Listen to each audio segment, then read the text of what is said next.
పరిశుద్ధ నామంలో మీ అందరికీ వందనాలు తెలియపరుస్తున్నానండి. ఈ దినం దేవుని మాటను మనం ధ్యానం చేసుకుందాం. పరిశుద్ధ గ్రంథంలో నుండి కీర్తనలు 95వ సంకీర్తన 6వ వచనం. మనము ఆయన పాలించు ప్రజలము, ఆయన మేపు గొర్రెలము. హల్లెలూయా.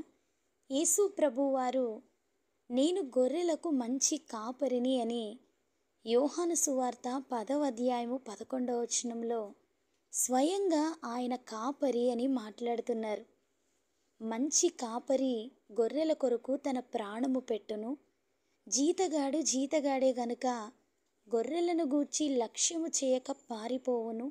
నేను గొర్రెల మంచి కాపరిని, నా గొర్రెలు నా స్వరము వినును, నేను వాటిని ఎరుగుదును, అవి నన్ను వెంబడించును, నేను వాటికి నిత్యజీవం ఇచ్చుచున్నాను అని గొర్రెలను పోలుస్తూ ఆయన మనల్ని గూర్చి ఆయనకున్న బాధ్యత, శ్రద్ధను తెలియచేస్తున్నారు. మత్తయి సువార్త 19వ అధ్యాయము 11వ వచనములో 100 గొర్రెలుండగా వాటిలో ఒకటి తప్పిపోయిన ఎడల 99 కొండ మీద విడిచి వెళ్ళి తప్పిపోయిన దానిని వెతకడా?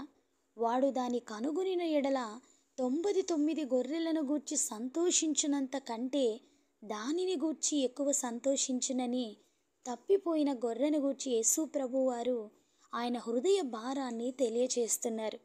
గొర్రెల కొరకు నా ప్రాణము పెట్టుచున్నాను అని, వాటిని నాకిచ్చిన నా తండ్రి అందరికంటే గొప్పవాడు గనుక నా తండ్రి చేతిలో నుండి ఎవ్వడునూ వాటిని అపహరింపలేడు అని ప్రభు మాట్లాడుతున్నారు.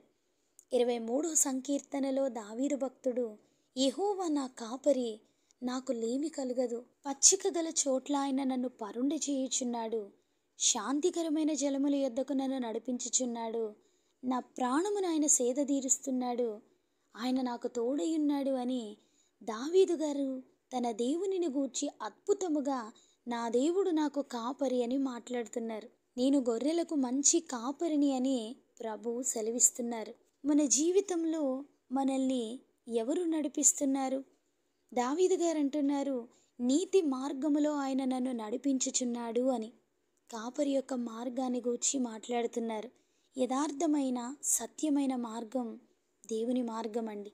దేవునిని కాపరిగా అధికారం ఇచ్చిన ఆయన పిల్లలు ఆయన మార్గములో ఆయన మాటలను బట్టి నడిచి వెళతారు.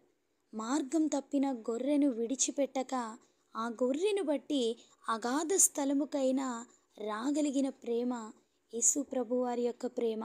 అపవాదికి అధికారాన్ని ఇస్తూ వంకర మార్గాన్ని అనుసరిస్తున్న ప్రతి ఒక్కరి జీవితంలో మార్పు కలగాలండి. దేవుని అధికారంలో ఉన్న మన జీవితాలు వర్ధిల్లింపచేసే దేవుడు. అపవాది నడిపింపులో దేవునిలో నుండి తొలగిపోయే వారి జీవితాలు నిత్య నరకానికి పాత్రులుగా అపవాది మార్చివేస్తాడు. ఆయన మన కొరకు ప్రాణము పెట్టి మనలను శిక్ష నుండి తప్పించిన మంచి కాపరి.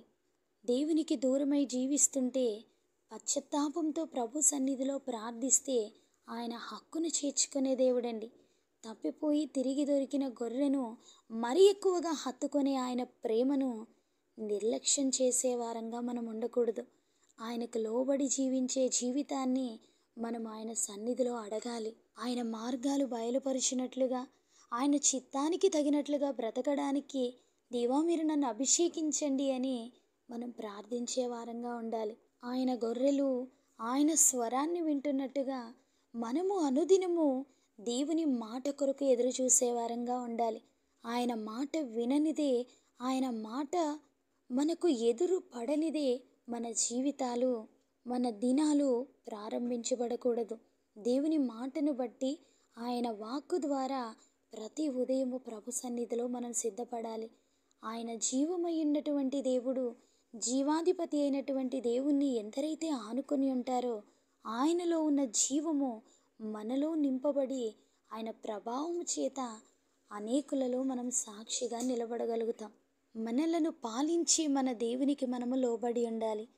ఆయన మేపు గొర్రెలముగా ఆయన సన్నిధిని నిత్యము వెదికేవారముగా మనం జీవించగలిగితే అద్భుతమైన ప్రత్యక్షతలు దేవుడు మనకు కలిగించి ఆయన మనతో సహవాసం చేస్తూ మనల్ని ముందుకు నడిపించే దేవుడు. ఆ దేవుని యొక్క సన్నిధి మనందరికీ తోడై ఉండి మనల్ని నడిపించునుగాక. ఆమెన్.